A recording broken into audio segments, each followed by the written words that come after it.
Cannabis industry, the marijuana industry. Over $1 billion industry continuing to grow every day. Some of the headlines. Medical marijuana bill passes California Senate. Molecular biologist explains how THC completely kills cancer cells. Cannabis, the first line medication. Wow. Another child dies waiting for access to medical marijuana in New York. Colorado funds multiple studies on marijuana's medical possibilities. Pot is safer than booze, so why is celebrating 420 a crime while it's okay to get wasted on St. Patty's Day? Interesting. I've got issues. Cannabis talk. PayPal co-founder to invest in cannabis. I've got issues. Let's talk about them. Greetings and welcome to another show of Cannabis Talk Show Live. I'm your host, Johnny Matthews, and we have another amazing organic show for you today. The first part of the show, we have 3 amazing marijuana activists joining us, representing their organizations. They are very passionate about what they do for their organizations and the cannabis industry. We have with us Ms. Dege Coutee, who's representing the Marijuana Control, Legalization, and Revenue Act. We also have Mr. Craig Beresh, and Craig is representing the California Sensible Compassionate Act. And finally, we have Mr. Patrick Moore, and Mr. Moore is representing the California Cannabis Hemp Initiative. So please listen to a brief description about their organizations and get involved so you'll be prepared for the ballot in California in 2016. And on the second part of the show, we have an amazing pioneer physician. His name, Dr. William S. Eidelman. Dr. Eidelman has been practicing natural medicine for nearly 40 years. And he was actually the first doctor to give Jack Herrera his medical marijuana referral. Sit back, relax, and enjoy the show. The California Cannabis Hemp Initiative, the Jack Herrera Initiative, is a 30-year running campaign. And that's probably the greatest strength of the Jack Herrera Initiative. Besides its simplicity and beauty, its well thought out structure, it's been vetted by probably near 100 of the greatest cannabis legal experts in California in the last 40 years, including Chris Conrad in the last 6 months. So we believe we've polished a simple and effective way to legalize cannabis here in California. The heart and compassion of it on my end is in many ways the freeing of the pot prisoners. It seems like it's the least we can do in this stage of legalizing cannabis and creating these new industries. And it's one of the things that stands out about the Jack Herrera Initiative is we aren't shy about stepping up and trying to create an idyllic situation. The compromises are made in Sacramento. The power of the ballot initiative, as we learned with Prop 215, is that we, the people, can define the law. And it seems in the cannabis war, we've pretty much won the war, and it's really important that we define the terms, because we've watched a lot of serious problems arise in Colorado and Washington, and even more so in Alaska, and perhaps a little less so in Oregon. But the slated legislation for California by many of the mainstream organizations, this is really the grassroots end of the cannabis legalization movement, and it'd be a much different discussion tonight if we were sitting here with Dale Sky Jones or some of the representatives of these organizations that keep trying to limit and radically redefine us as a new type of criminal once legalization happens. So the people sitting at this table have, I believe, a very compassionate and well-rooted respect for the cannabis community in California. And we're going to do our very best in the next year and a half to build a campaign that can stand up to state scrutiny, as well as these other initiatives that are going to be bringing something in like a Colorado, Washington style legalization that's hyper-regulated, hyper-controlled, overtaxed, and again, redefines many of the common activities of cannabis community as new types of crimes. So again, I'm honored to be here. I think those are the defining points, besides introducing a major hemp industry and being able to optimize on fair and equal access to recreational and the many miracles, the 50,000 miracles, as Jack Hare used to talk about with the Emperor Wears No Clothes. He really opened a door to so much of the world with his pioneering book. And then he went on, he spent a year or two working on that book, and then he went on and spent 30 years working on this piece of legislation that for me, each time I reread it, really reads like a type of legal poetry. And there's something profound in being able to create legal intent. And that's what Jack did so well with the CCHI. The only new crime created in the CCHI is the harassment of people for their cannabis, exercising their cannabis rights. So it's a really, as libertarian leaning and as fair and as fundamentally important for a healthy cannabis community, which we want to be a healthy part of the California community. I remind everybody that cannabis is the #1 cash crop in the state as it stands right now. So it's always been a definitive part of the California landscape, and we look forward to nothing more than stepping into the mainstream and being able to introduce on the backside of an $80 billion smoking side is the multi-trillion-dollar industrial market, and the ability to not only cure cancers with cannabis oil, but to prevent cancers by burning hemp oil as fuel instead of burning petroleum, using hemp oil as for running generators instead of nuclear power. These are the aspects, and this is what this campaign, this is what this table of people are kind of talking about. We aren't worried about who's going to sell cannabis and if we can create a monopoly, what type of monopoly we can create in the cannabis trade, which is very common in cannabis legalization in the world today, structuring a type of a captured market or a recapture of the market. We are trying to, as the patriots who built this country, almost demanding people get involved in a new cannabis industry because it's the new green economy. It's the missing link in the last 100 years that led us down the path of petroleum and nuclear and some of the poor pharmaceutical decisions we've made as a group. So we have an opportunity to really, as we enter a new millennia, as we enter a new century, as we enter a new era, to redefine the fundamentals of American culture through what we can do here in California with fair and equal access to cannabis. Hi, I'm Craig Beresh, and I guess the first thing I can do is thank our host for having us out here. Thank the other people, other proponents on the table here who've worked hard for everything, and all the people that came out here to see us tonight. This is really great, and especially Candace Hawes for bringing us out here, and she's also one of the proponents on our initiative as well. My name's Craig Beresh. If you want to know a little bit about me, you can see me at the CaliforniaCannabisCoalition.org.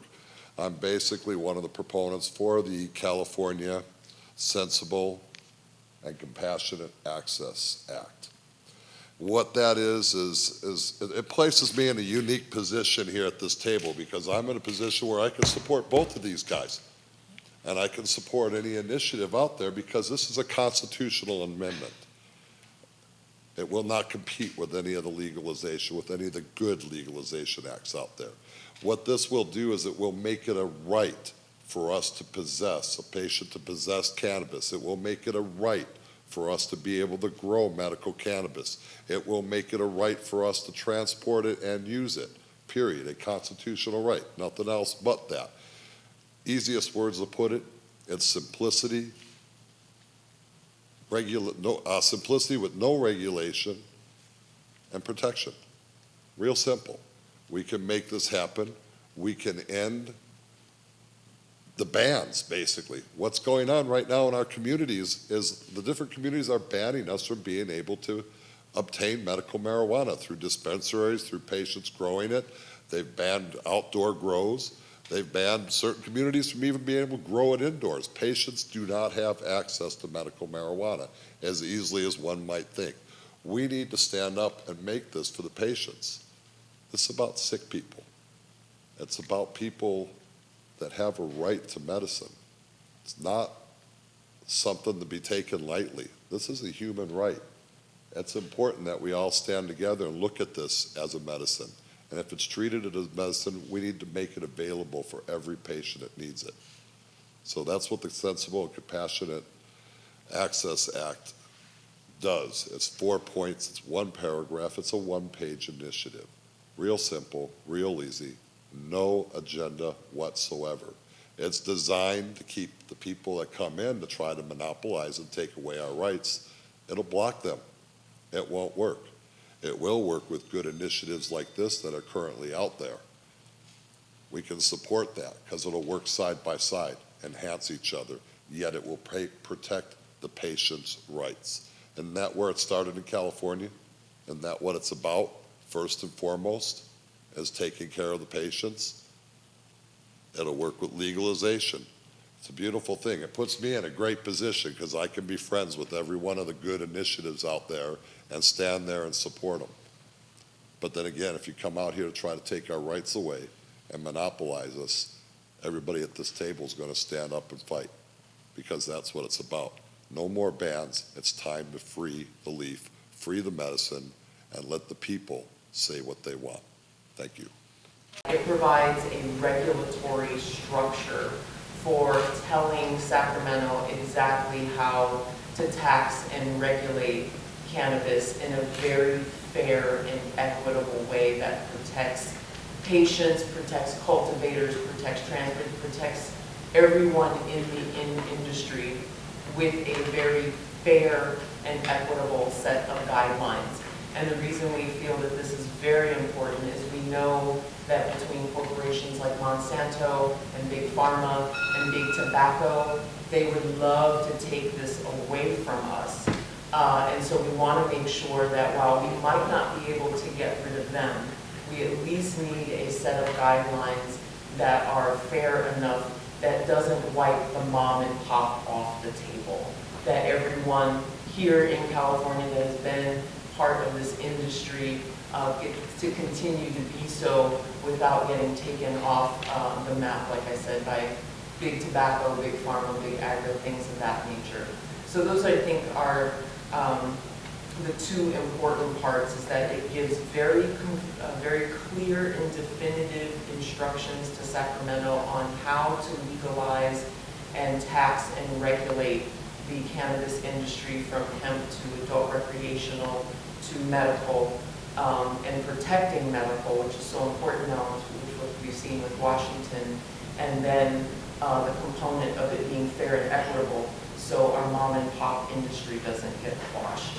And so let's take a musical break and let's hear some outstanding music from Regal Beaches.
Greetings, we are here, Cannabis Talk Show Live, and we're live and direct with a pioneer physician in the cannabis industry, Dr. William Eidelman.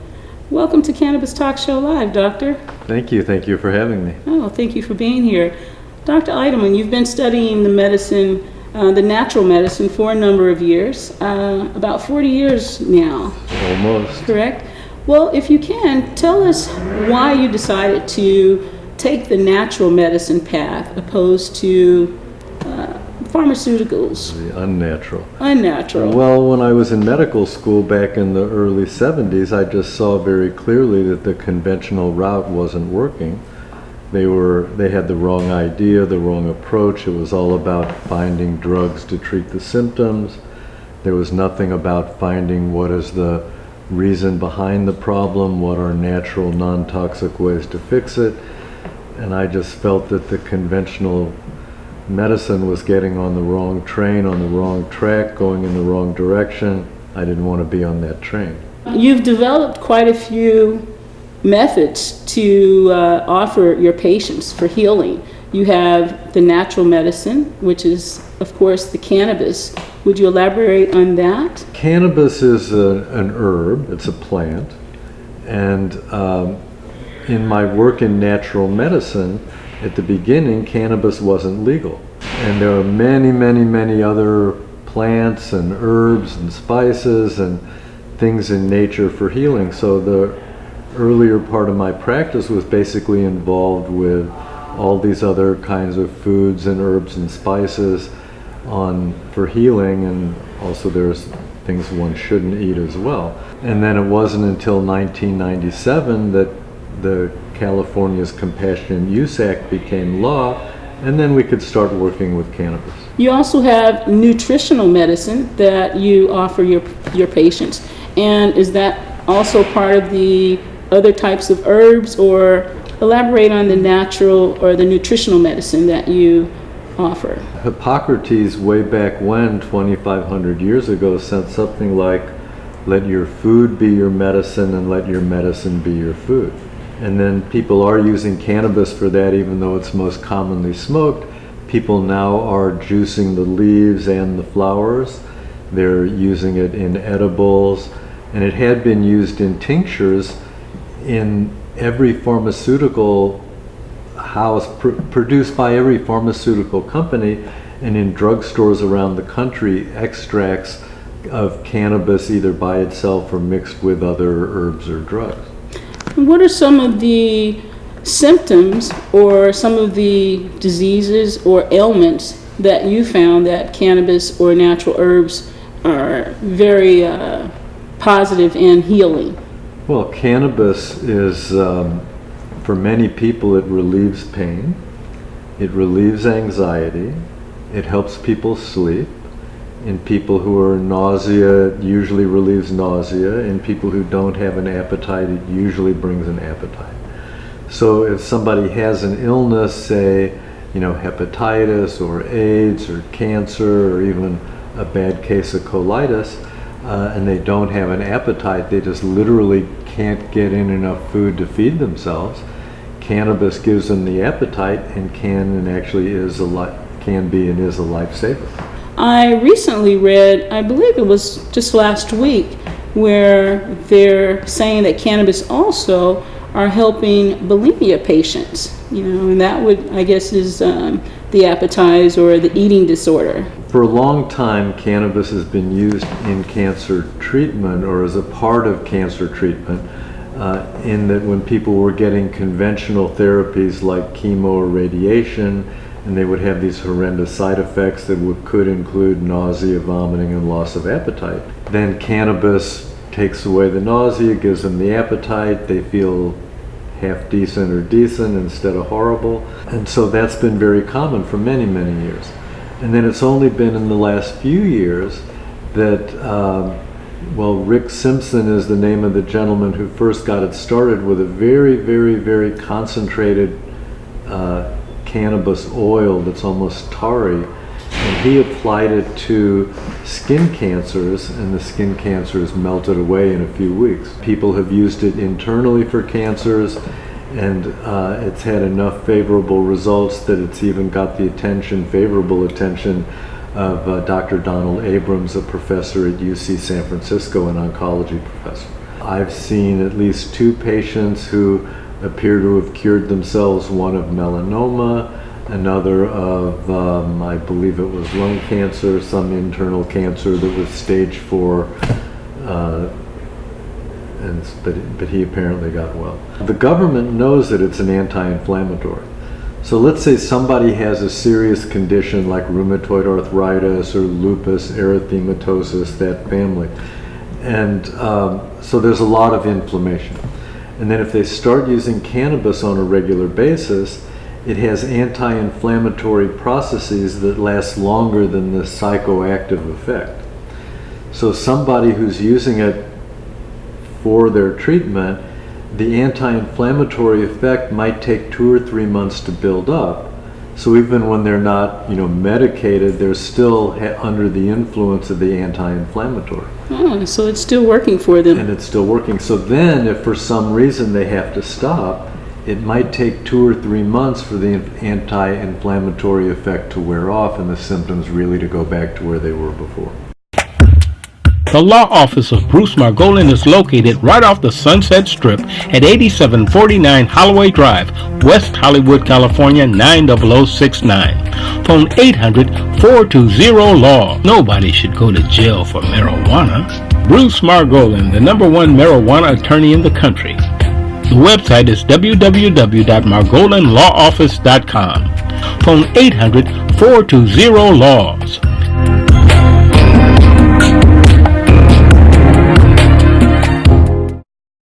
Welcome back to Cannabis Talk Show Live. We're here with our guest, Dr. William Eidelman, who is a pioneer physician in the cannabis industry, the natural medicine industry. Doctor, if you would, please tell us, if you can, have you found any negative side effects that patients receive or may have from using cannabis? I mean, what usually people think of as side effects would relate to, let's say, liver damage or kidney damage or damage to the intestinal tract or damage to the cardiovascular system. And so, like if someone were in chronic pain and they're taking something like ibuprofen, it can damage the stomach and cause bleeding ulcers. Ibuprofen is one of the most common causes of kidney failure. They've recently discovered that although it relieves pain, it blunts the ability to experience joy, but it also destroys the liver. Well, And so most of the conventional drugs will have a long list of these kind of side effects where they damage organs. Cannabis doesn't have any of this. It's been proven it does not cause lung cancer even when smoked. It does not cause emphysema even when smoked. It does not cause damage to any organ system. Now, anybody can have an idiosyncratic reaction to any food or any herb, and people can have negative reactions to cannabis, and nothing's for everybody. And the other more recent development of it is that as we're developing more edibles and stronger ones, because some people need the stronger effect as either anti-pain or anti-inflammatory and anti-cancer, but most people don't need those high doses, and so it's important to keep the two separated. And sometimes people will take a higher dose than what they should be having or what they're ready for or expecting, and can have a bad reaction. In the old days they used to call it a bad trip. yes. And so people can be so freaked out by it that they even call the ambulance, go to the emergency room. And then they get there, oh, it's just marijuana, don't worry. Eventually you'll fall asleep, you'll be okay. So, but it can be scary if it happens. And then Right. it can be associated with nausea and dizziness. And I've heard people say they felt like they were dying when they probably weren't. But it can be psychologically disturbing if you get, that would be what you would call an overdose. But most other drugs, when you overdose on them, there's a severe risk of death, but with cannabis, there is no risk of death. Well, doctor, you also use a practice where you term it energy medicine? Right, so the body, it turns out, is a liquid crystal with the same type of solid-state electromagnetism as modern technology. And there are a wide range of different ways of applying energy to the body. The one that I've been working with the most in the last 11 years is the microelectric current therapy. Their biggest customer is the military because it's so effective for treating anxiety and pain, insomnia, and depression. They're using it mainly for PTSD and the anxiety associated with that. And there was rumor that maybe it works for addiction. That's why I originally bought it, before I realized how great it was for these other things. And then, sure enough, it does work for addiction, and I was able to show that it melts the craving for a cigarette pretty much every time in probably more than 8,000 individual trials of it. Oh, wow. So that is your secret formula to curing nicotine? That's right. And can you speak a little bit more about that? So how would a patient, they would just contact your office, and we need to give that information Right. on how to contact you Right. via your website, which Right. is... So I've got two websites. Okay. One is Dr. Eidelman, DREIDELMAN.com. Okay. And the other is I'mANonsmoker.com. I'mANonsmoker.com. Okay. And so much of this information that we're talking about is on one or the other of those websites. Patients would just give your office a call, or they can also email you, Right. which is your email address. Do you want to give out that? WilliamEidelman@gmail.com. WilliamEidelman@gmail.com. And should we go ahead and give out your office number? Office phone number is 323-463-3295.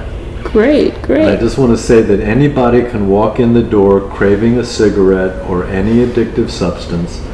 I'll hook them up to the treatment for free, and they'll see in 2 minutes the craving's gone. Wow, amazing, amazing. Well, our viewing listeners will enjoy this interview thoroughly. I want to thank you for, again, giving us your time. And we'd love to make sure everyone knows that Dr. William Eidelman is Cannabis Talk Show Live's doctor of choice. Thank you very much. All right, sir. Thank you. One thing I got to tell you, Okay, please share that. and that is that we're just pretty much now ready to launch our new website called mygrassrootsresearch.com, pun intended, for people to be able to report on how their experiences are using cannabis to treat their medical conditions. At the beginning, people can talk about their past history too, but it will also be an opportunity to do experiments. Like, let's say you're going to try a certain type of edible or a certain strain, or we didn't quite get into the CBD issue, but CBDs are another cannabis active ingredient that's being well recognized, and then people are taking higher dose CBDs, and then they can report on did that work better or differently. Many people complain there's not enough research done on cannabis, and this is now a grassroots research opportunity for everybody to participate, teach each other, learn from each other. It's amazing and very gratifying to hear that the government is allowing more research to be done on cannabis. So, maybe they will reach out to you, and some of the research that the documentation that comes from your websites from the patients. So we just have to, Hands-on material. that's right. Yes, well, absolutely. Well, again, thank you for your knowledge. Thank you for being a part of Cannabis Talk Show Live. We definitely want to make sure that our viewing listeners know that Dr. William Eidelman is our physician of choice. You want And- my other information? Yes, share everything with our viewing listeners. Eidelman.com, that's DREIDELMAN.com. I'mANonsmoker.com, I'mANonsmoker.com. Phone number 323-463-3295.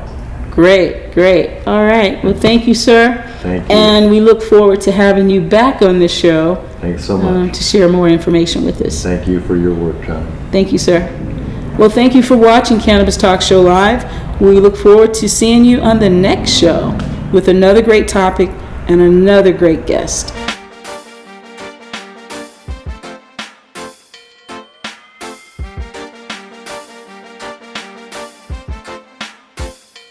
Thought I knew all about love.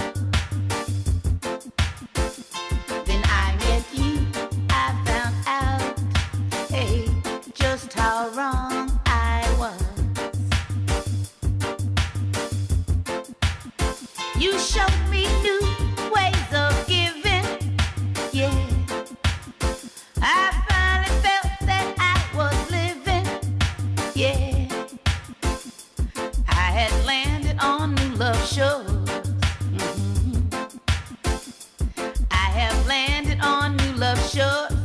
and I say, I have never been here before. I have never been here before. I have never been here before. Your love unlocked my secret door to all the passion that flows inside. Yeah.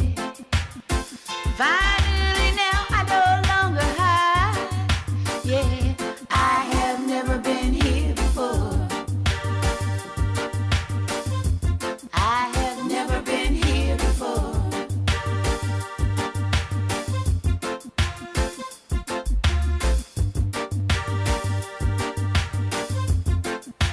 Never been here before. It's so strange how love begins. Once you're hooked, there is no end to super feelings that you can't hold back. Yeah, you've shown me, baby, just where it's at. Yeah, I have never been here before. Your love done locked my door.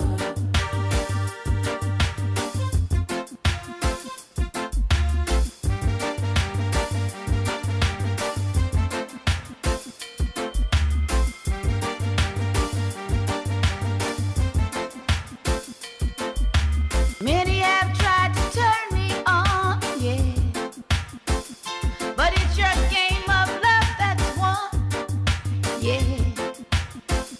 With you, true love, that's something real. It's amazing how you make me